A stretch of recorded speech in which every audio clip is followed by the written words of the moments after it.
buy, the less tellers you need. You see, in that case,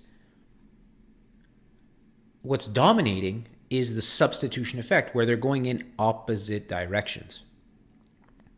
So the dots you have to connect here are when the substitution effect is stronger than the scale effect, your labor and capital ultimately move in opposite directions. As you buy more of one, you need less of the other, and we call that gross substitutes, okay? So it's a little bit confusing for students because both of these are part of substitutes in production, but you have to be okay with that. You really have you have complements in production, then you have substitutes in production, and within that you have gross complements and gross substitutes, okay?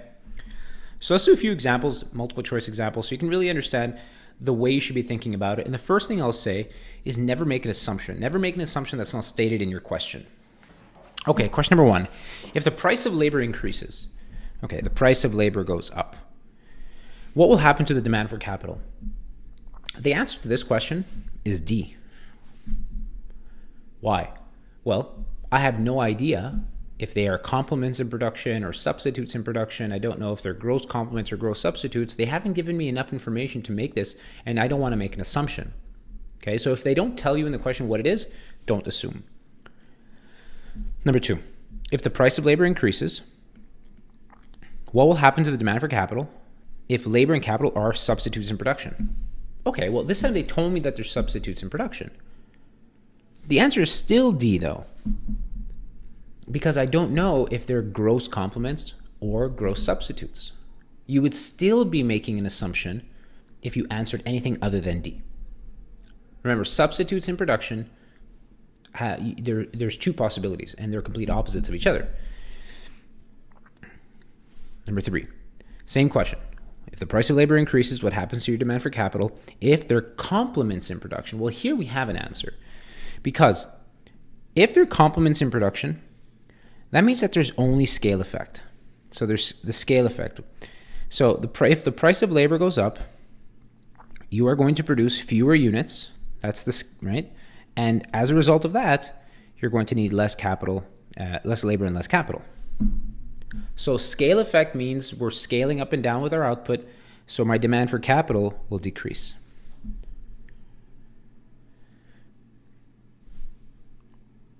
So really, what do you need here, right? With scale effect, there's kind of an inverse relationship between the price and the output, and then your labor and capital will just follow your output. Same question. If the price of labor increases, what happens to the demand for capital if they are gross complements? Well, the answer to this question is actually the same as the one above, because if they're gross complements, it means your scale effect is stronger than your substitution effect. So ultimately, the scale effect will win. So this is still scale effect. Price of labor goes up, output goes down. If output goes down, we need less labor and less capital, so capital decreases. And if they're substitutes or gross substitutes, this is the opposite. It means that your substitution effect dominates your scale effect. So the way I would show substitution effect is, well, if the price of labor increases, your demand for labor will decrease, the law of demand, and instead you're going to replace that with your cheaper capital. So substitution effect, they go in the opposite directions, so your demand for capital increases. You need to just be comfortable with that relationship of how does the change in price of one affect the demand for the other, depending on what they are, gross complements, gross substitutes.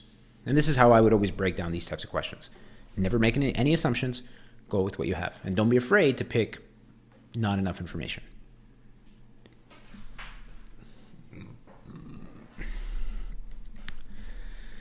So now let's get into profit maximization in the long run.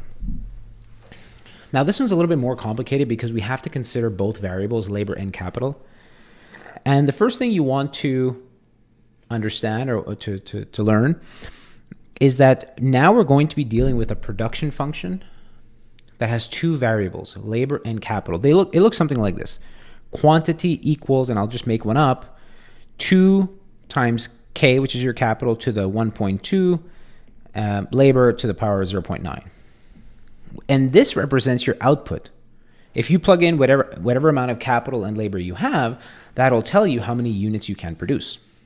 So graphically, what this ends up looking like is this. these curved lines. These curved lines are called isoquants, and they represent a specific amount of output. So let's say that first isoquant represents 100 units. That means that every point along this line represents a different combination. I'll just call these A, B, and C.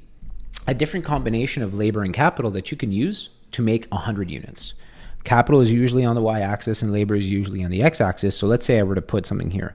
Let's say this is 50 labor, so 50 workers, and 10 pieces of equipment. That means that if you were to use 50 workers and 10 pieces of equipment, you can produce 100 units of output.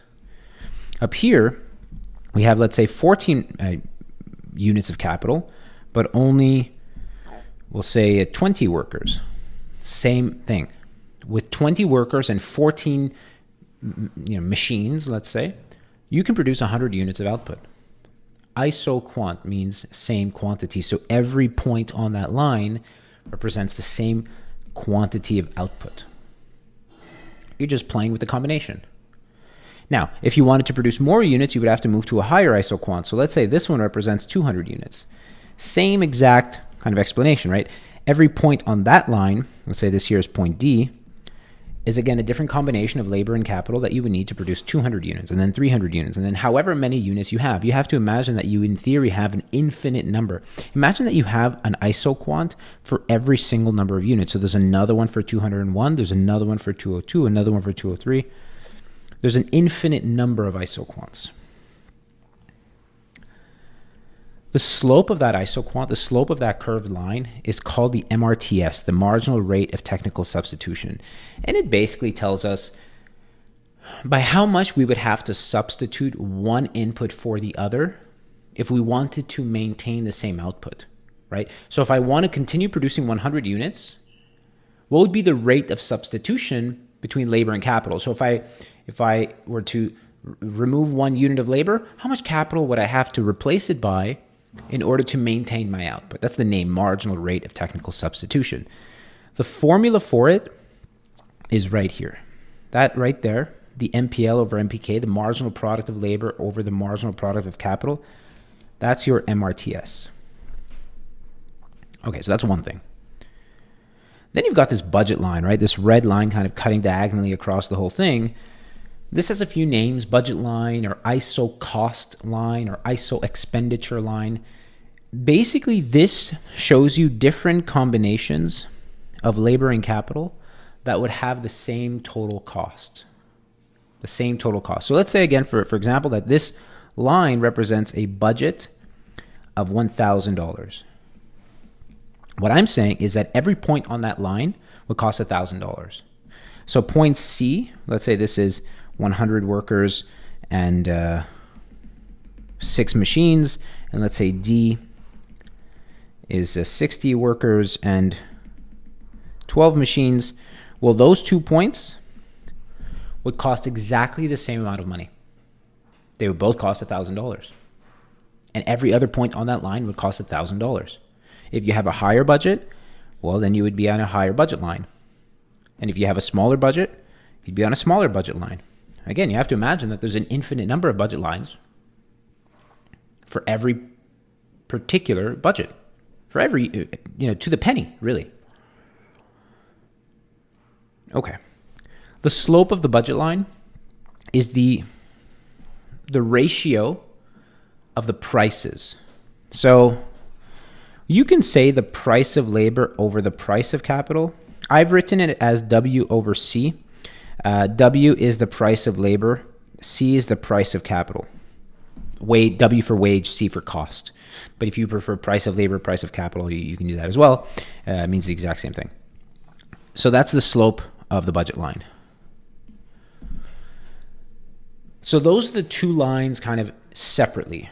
Now, how do we put them together to figure out the profit maximizing point? Well, let me delete all this here for a second. Now that you guys kind of get it.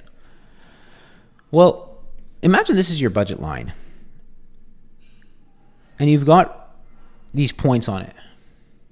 The optimal point is right there.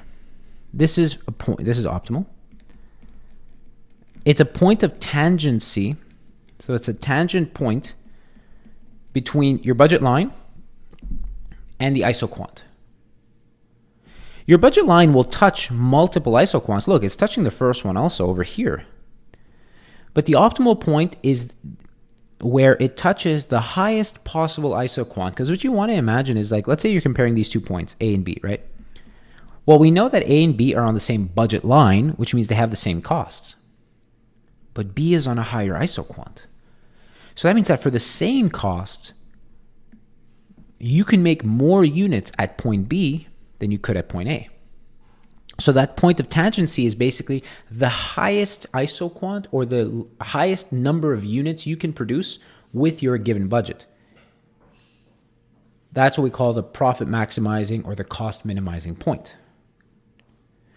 So in math, we learned that a point of tangency is a point where two things have the same slope. So if you were to take the MRTS, which is the slope, let me zoom in here. This is the slope of the isoquant, right? The MRTS. And this is the slope of the budget line.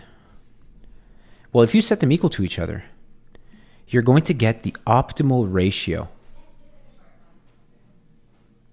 Another way, if you were to rearrange this, you can look at it this way, right? So what you're looking at here on the left, this part here, for example, this is your marginal product per dollar of labor and of capital. So when those two are equal, you are at your profit maximizing point. When your marginal product per dollar of labor equals your marginal product per dollar of capital. And again, why is this optimal? Because this means that this is also happening, and we're at that tangent point. It really depends on how you prefer to see it, or maybe how your teacher sees it, right? So both of these work, but we're going to be using this method because we're going to be using our graphs. So the point of tangency is the point where the slopes are equal. It's the point where your marginal product per dollar, by the way, I've written that up here, right? Where the marginal product per dollar spent on labor equals the marginal product per dollar spent on capital. Okay. So we're going to do this exercise here. We're going to make sure that we understand how to find it. So the Throne Corporation